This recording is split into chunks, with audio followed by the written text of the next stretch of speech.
Love and blessings, family. Just a chill one today.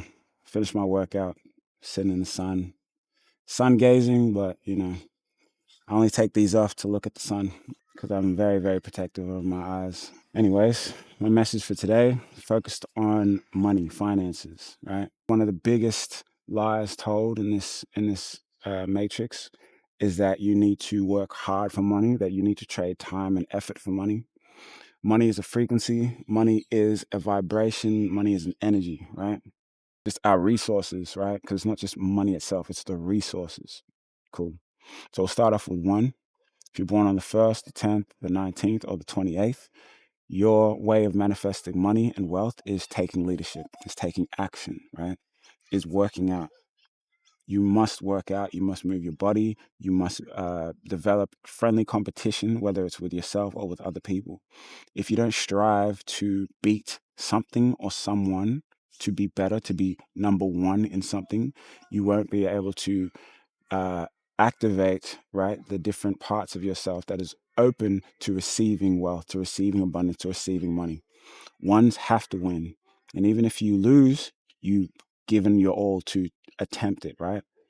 If you don't try, if you don't attempt, you're never going to succeed. And ones, above all, have to put themselves out there and have to take leadership over themselves, over their schedule, over a team of people, or just, anyone. It's just take leadership, take ownership. Doesn't matter about if you're doing a job, if you're a stay-at-home wife, just take leadership, take ownership, take accountability, and lead the people around you. Lead yourself to victory or the people around you. If you're born on the 2nd, the 11th, the 20th, or the 29th, it's going to be through collaboration, right? It's going to be through other people, bringing people together, creating harmony. It could be through counseling. You could just be the mom or the dad of the group, of your friend group, somebody that people can lean on, someone that people can talk to. Another way to make money and attract money is to build up your self-worth. Don't look at yourself as someone that's a pushover, someone that's easy to get over on, someone that can be, you're just too helpful. You're out there for everyone, but not considering yourself. When you put yourself first, but align that with also collaboration and helping other people. If you can help yourself first and then help other people as a two, you will succeed, you will attract abundance, and your self-worth, first of all, will open up to the point where you can receive what you desire.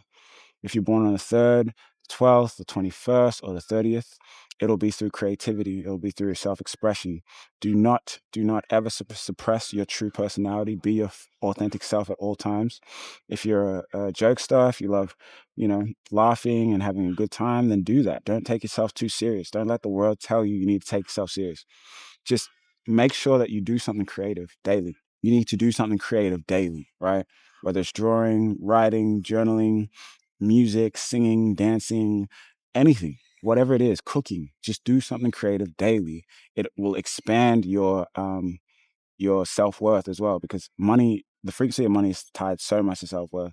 But once you expand that and you express yourself and don't suppress any part of you, you will attract in all the abundance that you desire.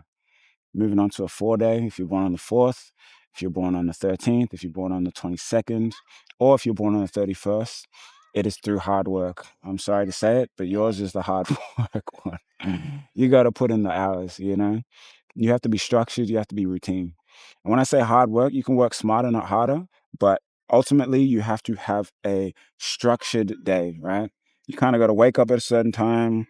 You got to do certain activities at a certain time, maybe kind of block out certain times of day, right? Whether it's like dedicate 1 hour to one thing each time, whether it's like, you know, I don't know, washing the dishes or I don't know, just something. Just as long as you find structure. For me, it would be working out at a certain time. It would be making music at a certain time. It would be eating at a certain time, sleeping at a certain time. But I'm not born on a 4-day, so I don't have to worry about that. But for you guys, make sure that you find routine and structure in the things that you do. You will accomplish and you will attract in so much more abundance than you've ever imagined. Heading to the 5s, if you're born on the 5th, if you're born on the 14th, if you're born on the 23rd, what you need to do is also similar to the 3, self-expression, right? Tapping into your sort of like your network, right? Because you guys are the life of the parties. You guys have so much magnetism. People are drawn to you. People are drawn to the person you are, the way you look, the way you dress, the way you carry yourself. And by going outside and showing yourself to the world, expressing yourself, maybe through social media. I'm in a 5 personal year, so that's why I'm on social media so much this year. But for you being born on that 5, you need to be on that energy all the time, right? Pretty much all the time. One thing that also will help you attract in abundance is a bit of discipline. Discipline and follow through, because 5s are great at starting things, but not great at finishing things. If you're born on one of those days, you already know you could start anything. You're good at everything. You can pick it up like that. But how do you put it down? Do you finish it? Do you complete it? Do you find completion in your tasks? Finding completion in one task per day doesn't have to be major. Don't get yourself overwhelmed. Just something small every day will lead you to the promised land, which is wealth and abundance. If you're born on the 6th, if you're born on the 15th, if you're born on the 24th, it's very good for you to find self-expression similar to the 3, because the 3 doubled is the 6. But it's that expression and it's that love and it's that beauty, right? 6 is very beautiful. 6 is the number where you want to clean your house often, clean your room often, make sure that your space is very, very tidy, very, very neat and organized and beautiful. Maybe put some flowers in there, or just like whatever you're into, if you're a guy and you're into figurines or something cool and nerdy like that, which I would be, then buy some figurines, put them around your room. If you're a woman and you love plants and flowers, put them around your room. Decorate your room, decorate your space, beautify your environment, right? And that will attract in more money, more beauty, and more abundance. And make sure you dress well. Make sure you always try to dress well wherever you go.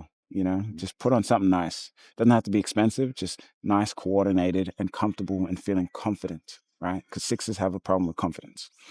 If you're born on the 7th, born on the 16th, or born on the 25th, that would be a great, for you, it would be a bit harder than the rest, because yours kind of has to deal with more of the spiritual aspect of things. It's not just about the physical, it's spiritual. It's also reading people. You must allow yourself to understand almost, what's the word, like body language and ulterior motives, and just reading the facial expressions and movements. And from that, you'll be able to understand how other people are and understand how you can be of service to people, and also how you can use people in a way, right? Not in a maleficent way. I think malefic, not in a malefic way, but in a way that could benefit both parties. Meditation is a very big, important one. I myself, being a 7 life path, must meditate. And that doesn't mean you have to sit in a yoga pose for like an hour a day, right? That just means conscious breathing. That just means being present. The thing about people who are born with 7 energy, right? Being born the 7th, I already named it. The thing about people being born with 7 energy is we can be very caught up in the future, right?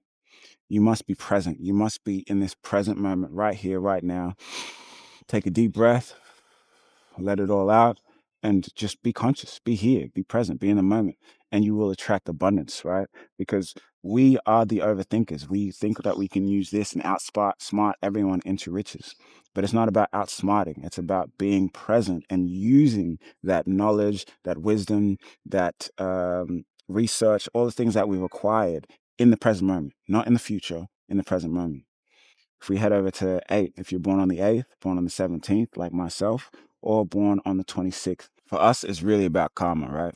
It's about almost going above and beyond for others. You know what I mean? And I mean that in the smallest sense, right? Like holding the door open for somebody, or letting someone in while you're driving. You know what I mean? Like no road rage, just keep it chill.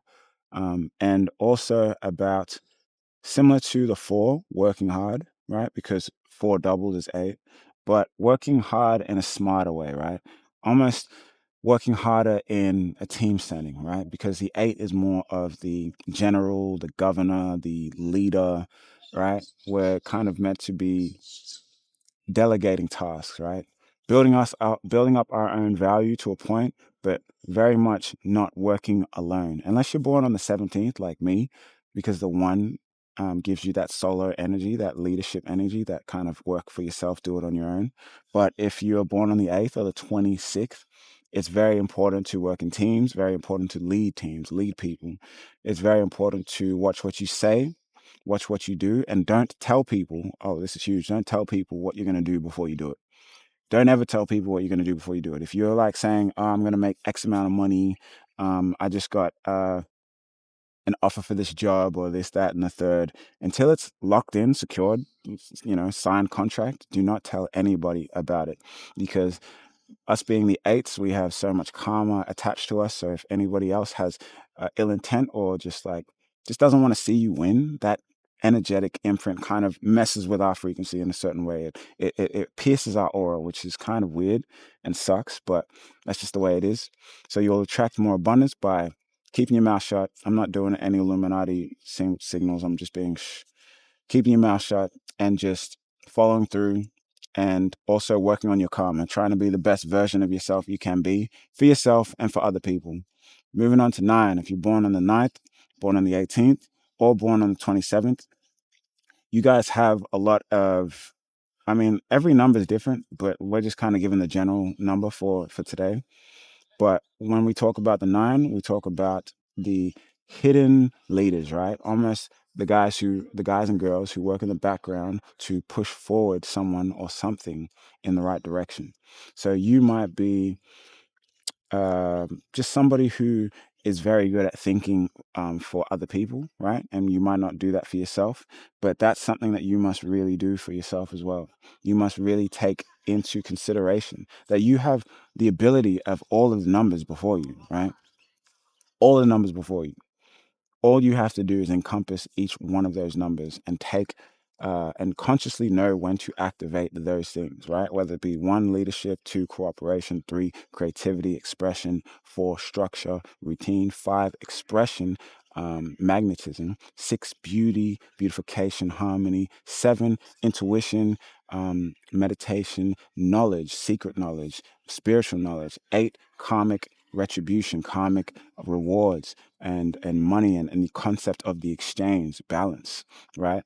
And then 9, you encompass all of that, and you find a way to almost just express all of those things within your own archetypal almost express all of those things within your own archetypical nature, right? I don't know if I'm really helping, because when it comes to 9, there's so many people that don't teach that much about 9. So what I've learned about 9 has been through experience. Like, 9s are very, very good at amplifying. One of my closest friends is a 9, and I actually work with another 9 as well. And they're very good at amplifying, right? They're very good at giving props where props is due, and helping you see what you lack and what needs to be actualize in whatever it is: business, relationships, mindset, any of those kind of things. Like, 9's a great motivational speaker. So if you are able to motivate other people, right? Motivate other people, but first of all, motivate yourself internally. Motivate who you are, and tell yourself every single day that you are worthy, that you are loved, that you are abundant, that you are magnetized to success, that success is yours, that it's your birthright, that whatever it is you desire is yours, right? And in turn, speak that same love and language to other people, and to lift up people that deserve it, not just anybody. Then you will open up yourself to attracting more wealth and abundance through all the mediums possible, right? So that's just my breakdown of money and numerology, and how we, as people born on any day, can attract it. Next, I'll talk about the specific days, right? Because each day has a different energy. I'm just kind of generalizing over the broken down number, the reduced number. But we'll talk about the compound number, and how each individual number can attract their abundance through specific things, right? Because they're similar to the generalization ones, but very more tailored to if you're born on the 17th, like myself, rather than the 26th. So we'll break that down next time.